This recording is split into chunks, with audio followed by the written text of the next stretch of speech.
And Nelson Mandela, of course, from South Africa, spent many, many years in prison. When he was to be released, he wrote some things down, that the emotions that were going through his heart, through his mind at that time. And he wrote something that relates to our subject tonight about when people become angry. He said, as I walked out of the door of that prison toward my freedom,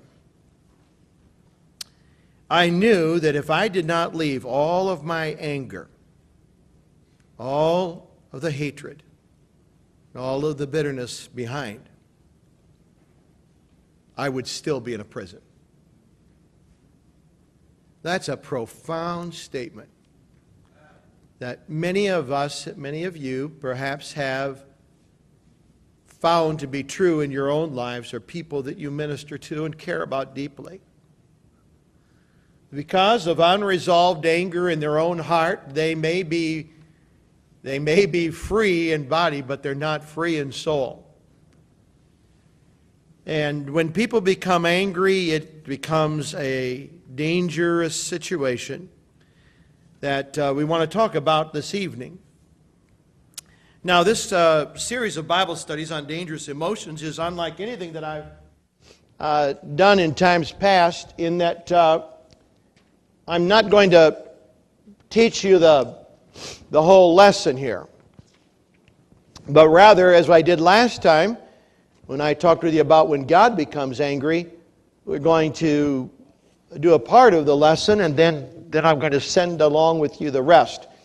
And the subject of anger is going to be in 3 parts. When God becomes angry, when people become angry, and then I'll have one more lesson for you next week. And it's really dealing with resolving anger in our hearts and how to get rid of it. But I do believe that our Bible study this evening will give you insight, if you'll take and study it further, that you'll find to be very, very helpful in this matter of dealing with anger. Now, I want to invite you to take your Bibles and turn to Genesis with me, chapter number 4. The perfect counselor in the Bible is God, or His Son, God in the flesh, the Lord Jesus Christ. Whenever we see God in a counseling situation, we know beyond any shadow of a doubt that His way is perfect. His method of counseling, of confronting sin, in this case, is without peer and without any dross. It's pure. It's unselfish. God's always right. Even when God's angry, God's always right. And according to the Bible, in the mentioning of anger, God's anger is mentioned more than any other individual. Now, that doesn't infer that God's angry all of the time, but it does, by virtue of this fact, this is God's book about God, and so it's not surprising that it would be a revelation of God. And so, but make no mistake about it, anger is an emotion that God experiences. Anger is an emotion that God expresses. But it is always for our good and His glory. And God never has to apologize to anyone for His anger. He is never out of bounds. His anger is always justified. Now in Genesis chapter number 4, God confronts an angry young man. That man is Cain. And the Bible says, and Adam knew Eve, his wife, and she conceived, verse 1, Genesis 4, and bare Cain, and said, I have gotten a man from the Lord. And she again bare his brother Abel, and Abel was a keeper of sheep, but Cain was a tiller of the ground. And in process of time it came to pass that Cain brought of the fruit of the ground an offering unto the Lord, and Abel he also brought of the firstlings of his flock, and of the fat thereof. And the Lord had respect unto Abel and to his offering. But unto Cain and to his offering he had not respect. And Cain was very wroth, very angry, and his countenance fell. Now at this point, the Lord begins to confront and counsel Cain, who, by the way, did not take the advice that God gave to him. It's not surprising. Then when good people that are right with God, God was right with God, wouldn't you agree? And they give good advice. God's advice is always good. Sometimes counselors beat themselves up thinking, what should I have said differently? What could I have done that would have made a difference to keep this person from taking their life, or from ruining their life, or from making these horrible decisions? Sometimes there's nothing you could have done better. There's nothing that you could have been done differently. God himself counsels Cain, and Cain thwarts his counsel. But what I want you to notice is that in counseling Cain and confronting him, the Lord asks a series of questions and makes a statement that really they touch in three different realms. And when you think about your anger, and if you become angry, I want, as we conclude this Bible study, and as you take and work this worksheet, it'd be nice if we would gain I don't know, it could become a habit just in this short period of time, but these 12 illustrations out of the Bible of people that are angry and asking very pointed questions in these three arenas will help us to deal with our anger or with the anger of someone else. Now let's look at these questions then and think about them before we test this out in at least through Esau tonight, depending on our time. Maybe to Ahasuerus also, number 2 in our list. Now, so verse number 6. And the Lord said unto Cain, Why art thou wroth, and why is thy countenance fallen? Now, the question, the word that's used in here that makes this a question is what word? It's used twice. Why? I understand there is a theory of counseling with people in which you don't ask why. But God did. Now, did the Lord know why Cain was angry? Why his countenance had fallen? Sure. So the point was not that God would find out something new. The point was that Cain would face his anger. And each time you and I get angry, before we say anything to anyone else, we need to ask ourselves this question: why am I angry? Why am I scowling? Why has my countenance fallen? Obviously, it was important that Cain face the why and converse with the Lord about it and talk with him about it.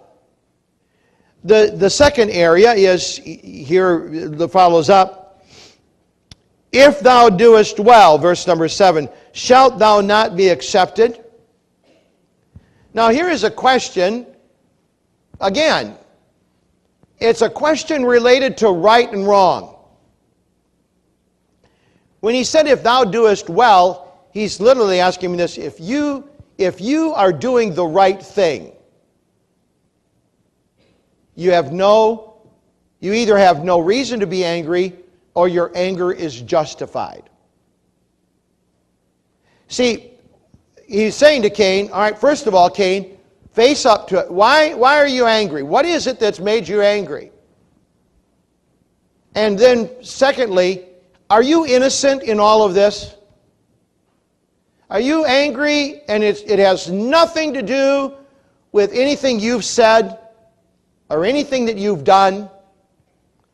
Now, you know this is true. That is rarely the case.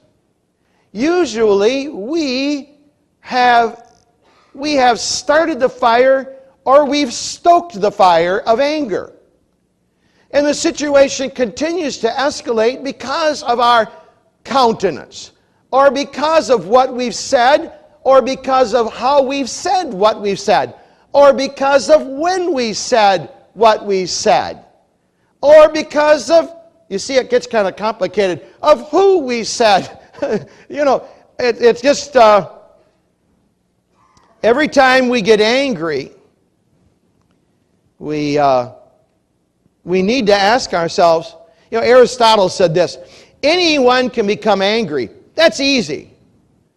But to become angry with the right person, to the right degree, under the right circumstances, for the right purpose, and in the right way, now that is not in everyone's power, and that is not easy.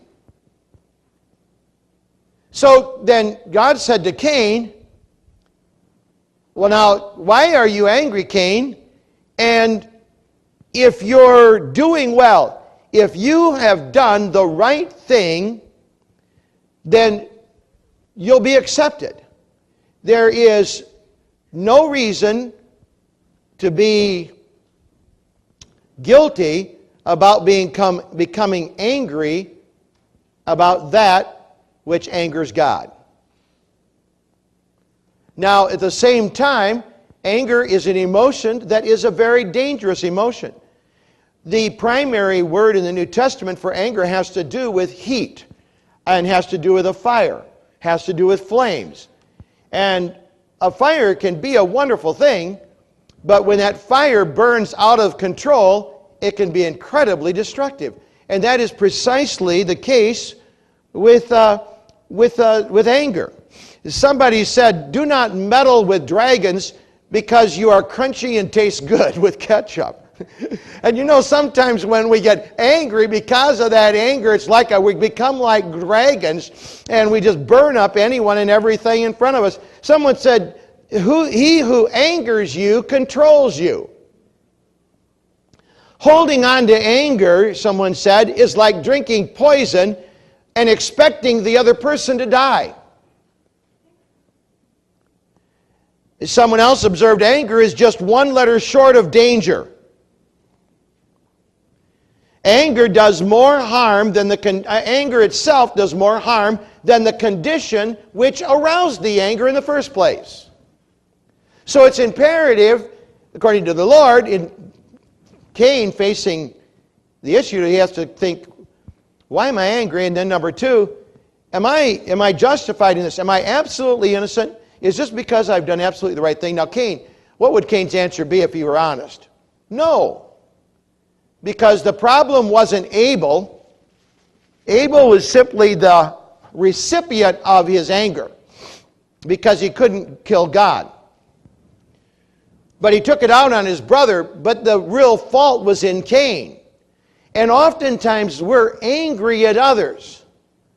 As someone observed that anger with someone else, in fact, it was Sidney Harris. If a small thing has the power to... No, excuse me. Here it is. No, maybe I didn't write it down. Anger is oftentimes a reflection. Anger at someone else is oftentimes a reflection of anger at ourselves. Now, this oftentimes really proves true in parenting. Our children do something that we find we've struggled with ourselves, and we find ourselves intensely angry with them about it because they have become a living mirror of our own heart, of our own experience. Now, there's a third area of questioning here, and he said, "Where is Abel, thy brother? What hast thou done?" And now he pronounces the consequences. And you see, these questions and this statement all relate to the results of the consequences. You see, therefore, when I become angry, like Cain, I need to ask myself the question, all right, Paul, why are you angry? And I need to think about it. Now, what is it? Then I need to ask myself, is there justification for this, Or is this a mixture? Or am I just all out wrong? And there may be cases where you're absolutely right. There's no wrong at all. Now, anger is still a dangerous emotion. It's got to be handled very, very carefully. But on those rare occasions, then, the consequences of that anger can work for God's glory and for the betterment of others. It's similar to the necessity of hatred. Love, there is no love if there's no hate. You cannot say, well, I love God without hating the devil. You can't say, well, I love good without hating the evil. So it is, in our anger, you can't, well, our anger, it has it's either detrimental and it's a result of something that I've done at least partially wrong. Here's the reasoning in our minds. It's the mote and the beam. If you stop and think, all right, why am I angry? And is there a justification for this, or did I do anything wrong? Here's what we say. We reason with ourselves. You talk to yourself? Sure. Sure we do. And we're all schizophrenic of sorts. So we say, well, I know I shouldn't have said that, but you know what? That's nothing compared with what they did. You know what you're doing? You're saying, I've got just this little speck in my eye, but they've got this huge beam. But you know what they're going to probably think too? They're going to probably think exactly the same thing. The problem is, we need to look at our error as the beam and their error as the mote. Now, that's not going to be our nature, but our new nature in Jesus Christ can change our way of thinking. And we can take full responsibility and accountability for our attitudes and our actions, and we ought to. And any justification or any exhortation that we could give to anyone else without dealing candidly, humbly, and thoroughly with our own fault in the issue will be ineffective at best and offensive at the worst. How dare you talk with me when you did what you did and you never made it right with me? Do you understand? Have those words ever crossed in your mind when you're angry with somebody and then they try to talk with you about it? I have two preacher friends. Well, I have more than that. But I have two preacher friends. And one preacher was in a meeting. They were both at a meeting preaching at a conference. And one of the preachers said something, did not call the other preacher's name. The other preacher was sitting on the front row. But he said something that was obvious to any of us that knew that preacher sitting on the front row, that he was talking about this man in his church and some things they do in his church, that this man said, real arrogantly, I would never do that, And, whoa, I want to tell you, it was just a breach there of between the two. And if you talk to either of these men, good men, but if you talk to them, they look at it this way, well, all right, so maybe I was a little bit wrong, but they should have never done that. And as long as that attitude prevails, there will always be a wall there between those two good people. And that happens in marriages, it happens in families, it happens in relationships at churches. Just because we don't, honestly, when we're becoming angry, we don't stop. And stopping is the last thing you want to do when you're becoming angry. You want to build a bonfire, don't you? You want this thing.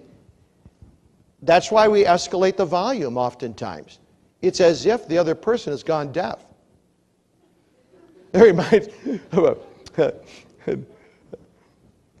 minister had an older church member, and he was a widower in his church in his 80s, and he got one of those real small. He was very, very hard of hearing, and he went to his pastor. He wanted to get a hearing apparatus, so he went and got one of these that go in the ear, but you can't see it, and he didn't.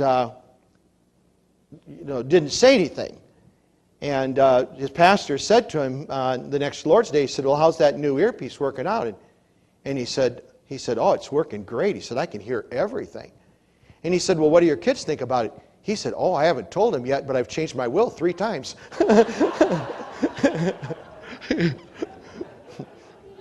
Well, sometimes when we hear things, we want to escalate the volume so that we're heard. But those are the questions. Now, look at your notes with me, please, on the front page. And let me explain this to you. Look at Genesis 27. Let's go to Genesis 27. And to study Esau more thoroughly, you're going to begin back in Genesis 25. But we're just going to go to Genesis 27. And let's put this to an example of someone that's obviously angry, and his mother, she can see it. And mothers have such insights. It's amazing. And but actually, in this case, it's Rebecca, and she's talking with her favored son, of course, Jacob, about his brother and her other son, the other twin, Esau. And she makes the statement here in verse number 45 that indicates that she knew that Esau was angry. You see it here? Are we on the same page now? And I'm going to teach you how to do this with these people in this example, and then answering these questions. And in so doing, hopefully we'll begin applying it to ourselves. And actually, when we're in a situation where someone's getting upset, we can see it in their countenance, the tenseness in their face, the red face, all that, to just stop and think, all right, now, why is this person angry? And did I contribute to this? What have I done something here that has brought this on? Am I complicit in this? All right? And then what are the consequences? What's going to happen, the fallout of this, if it's not, if it's not dealt with? If it just goes on, what's going to happen? And what could happen if we just solved it right now? That's exactly what the Lord did with Cain. Did you see that? Those 3 lines of questioning that he dealt with. So he says here, verse 45, until I hate starting in the middle of a sentence, all right? So let me just back up, verse 41. And Esau hated Jacob because of the blessing wherewith his father blessed him. And Esau said in his heart, the days of mourning for my father are at hand, then will I slay my brother Jacob. And these words of Esau, her elder son, were told to Rebekah. Rarely when you're angry at someone can you keep it to yourself. Have you ever noticed that? You may be the most introverted individual, but ratchet your anger up, and suddenly you can talk like a parrot. And you want to vent. You want to say, and you want to tell, and obviously he's going to his friends and saying, man, I'll tell you what Jacob, my mother did. Man, he put my clothes on. He went into my dad who's blind when I was out catching some food and going to get the blessing. My brother stole the birthright. Now, there's some parts of that story that he had failed to reveal. You understand that? That he failed to focus on. But here, let's go down. And verse 42, and these words of Esau, her elder son, were told to Rebekah, and she sent and called Jacob, her younger son, and said unto him, behold, thy brother Esau, as touching thee, doth comfort himself, purposing to kill thee. Now, that's a pretty serious issue in a family, wouldn't you agree? All right? Now, therefore, my son, obey my voice, and arise, flee thou to Laban my brother to Haran, and tarry with him a few days, until thy brother's fury turn away, until thy brother's anger turn away from thee, and he forget that which thou hast done to him. Then I will send and fetch thee from thence. Why should I be deprived also of you both in one day? Now, the Bible says of Rebekah that she was incredibly attractive. But she was shortchanged in the brain department there.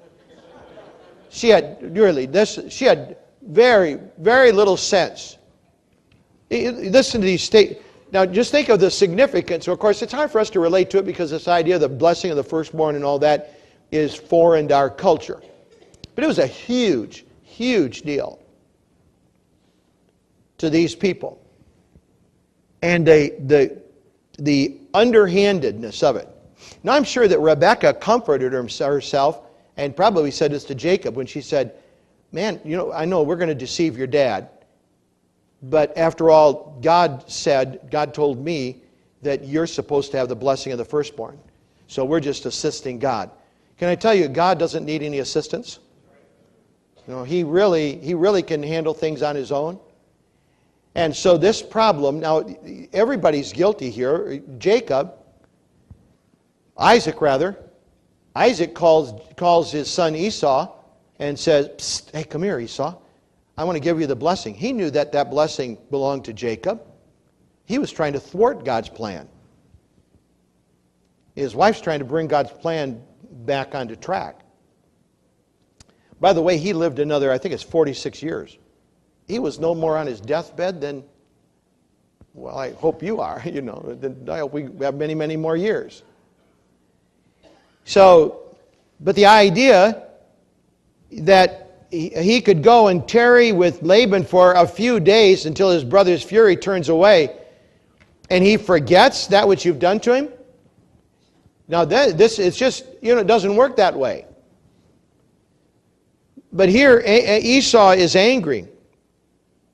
Now, let's go through this series of questions then with Esau. Why was Esau angry? Benjamin Franklin said, anger is never without a reason, but the reason is seldom a good one. Esau, his anger was rooted in a relationship. A relationship with his father, a relationship with his mother, a relationship with his brother. Most of our anger issues spring out of our relationships with the people that are the closest to us. And after 40 plus years of marriage, and I've needed to hear. I have on occasion needed to hear. Why would you ever say that to someone that was a stranger? Would you ever say that to somebody that was an employee?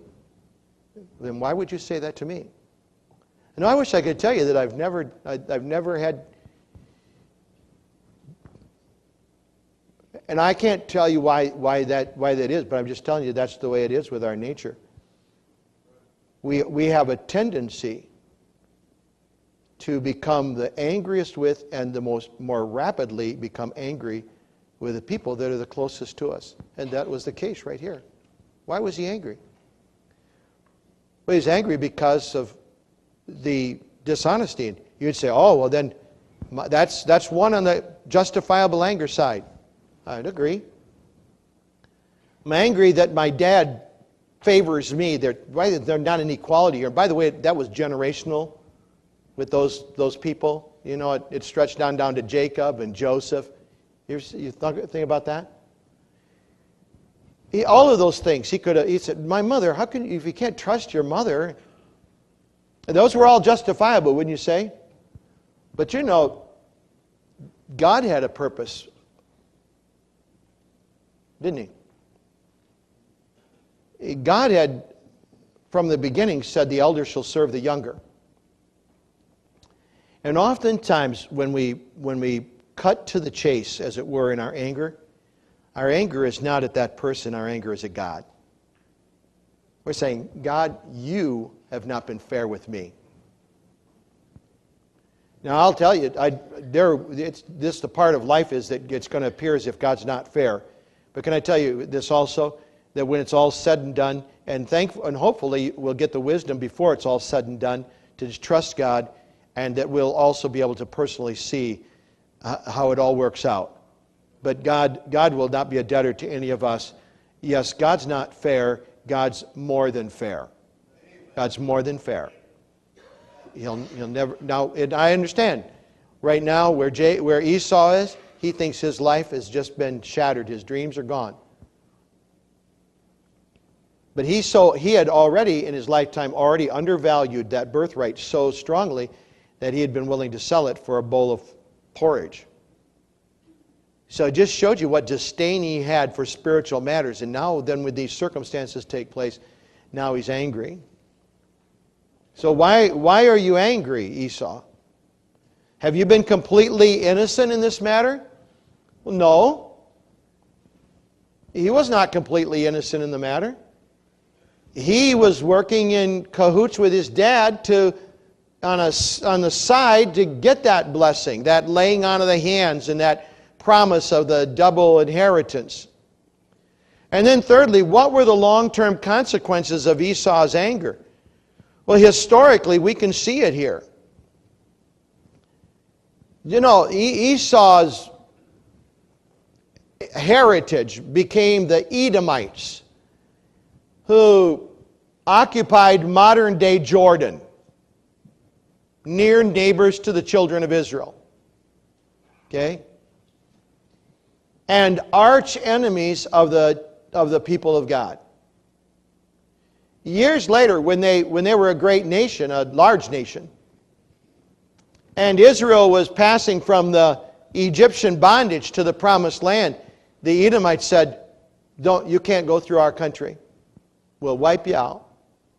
You know, the animosity and the hatred, hundreds of years later, was still there. It was passed down. That prejudice, that anger, that all is a result ultimately of Esau. Now, I'm glad that God's in the business of breaking those chains, aren't you? And that it's not inevitable, and we're not predestined in some way to failure as a result of our heritage or any such thing. But I'm just simply saying that there are consequences to our anger when we don't stop and answer the questions and then deal with it properly. What could have been resolved on an individual basis eventually became a national issue. And you still see that today in the neighbors of the children of Israel. Let me take you to a second one. It's 8 o'clock. I think I've got a few more minutes here. Look at Esther 1, Esther chapter number 1. This is maybe not as familiar a book to many of you, but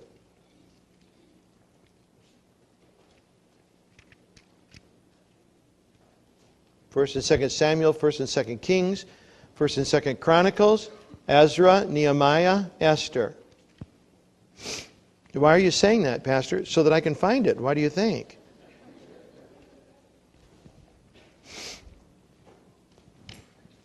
Now, there's a king that reigned from India to Africa. 120 provinces, 127 provinces. His name was Ahasuerus. Not a godly man, but interspersed within his kingdoms, and particularly there in the capital of his kingdom, were a smattering of Jewish people living in that land among them. And in fact, the land of Palestine was a part of his kingdom. Now, Ahasuerus had a queen, and verse number 10, the Bible says in Esther 1, on the seventh day, this is seventh day of a party, when the heart of the king was merry with wine, so he was drunk, he commanded Mehuman, Biztha, Hbaz, and C, okay? The 7 chamberlains that served in the presence of Ahasuerus the king, to bring Vashti the queen before the king with the crown royal. That was to wear her royal crown on her head. Now, why did he want it? Now, she had obviously not been at this drunken, debauched party with the king and his representatives from all these 127. This is a big political party for 7 days. And they're drunk. And he says, I want you go tell my wife to put on her royal crown, and I want her to dress up sensually and I want her to come out here. And he said very plainly, notice what he said, to show the people and the princess her beauty. He wanted to emphasize was how physically attractive she was. Now, can I ask you a question now? Because we're thinking about a question now. The king gets angry.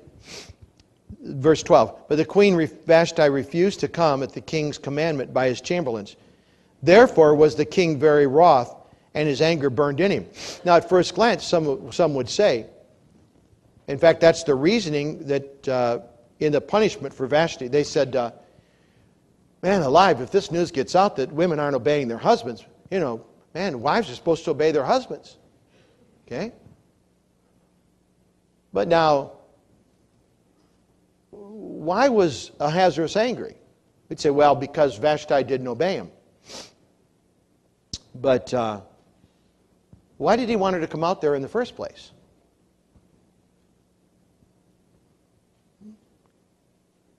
At best, his intentions were crude, lewd, rude. It seems to me, and of course it's not told us in the passage here, but that there was a sense of propriety in this queen that would not allow her to stoop to come out as a sideshow to the sensual pleasures of her drunk husband and all of his friends.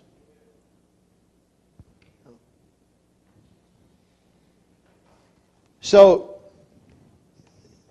Ahasuerus was not innocent in this matter at all, because his motives were impure. And so it is when we become angry, when we don't get our way. And in each of these circumstances, I particularly or specifically selected a dozen illustrations out of the Bible that present you with different circumstances and really different reasons why people become angry, so that you get a broader perspective of this issue and how widespread it is in our lives and how often we're faced with it. And here, his pride is at stake. A king, anyone in authority, they want to be able to say, do this, and everybody does that. Now, when somebody doesn't do that, and they may have very good reason for not doing that. When God says to wives, obey your husbands, submit unto them, that's not a blank check for the husband. We understand that. That's not a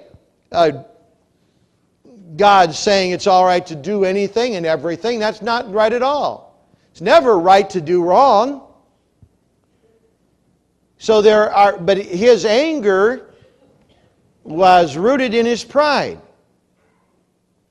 And here was an opportunity when Ahasuerus could have said, he could have sobered up and said, you know what, I was wrong, and he could have apologized to those 127 princes that were representing him in those provinces. And can I tell you, in my estimation and by experience, when we apologize when we've been wrong and we diffuse our anger, rather than being lowered in the eyes of the people that are working with us, or in this case you would view it perhaps as them serving him. Now I would argue that it's like the Queen of England. Someone said, what does it feel like to have 10 million servants? And she said, no. She said, the 10 million have me and I am their servant. But the opportunity here for him to turn and with humility admit his wrong, his failure, his unwise expectation of his wife, could have made an incredible difference in a positive way in his kingdom. It was an opportunity. And when you and I, if we will seek the grace of God, the sooner we diffuse our anger and admit our wrong and accept responsibility without placing blame, then the sooner we can see God put the fire out and see this volatile situation turn around, and instead of becoming destructive, becoming constructive in people's lives. there's not a one of us, the meekest among us, grapples with anger. And sometimes when we're angry, we say things like the king did, and he took steps of action. He took the queen off the throne. He banished her, took any financial support of her away. It reminds me of Ambrose Bierce said, "Speak when you are angry, and you will make the best speech that you will ever regret."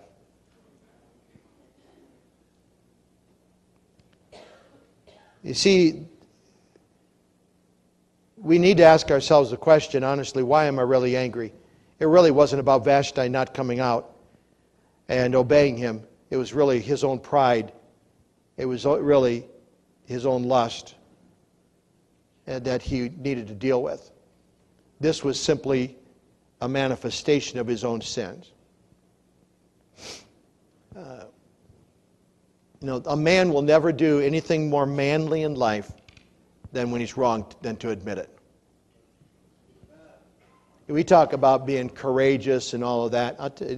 A courageous man is a man that when he gets angry, realizes he's wrong, he stops and thinks, he takes accountability and responsibility without placing blame, and he moves on. Now, ladies, you're not exempt from this also. So here you have it. And I trust that, and I'm going to pray right now that God will use this as you take and study it. Okay?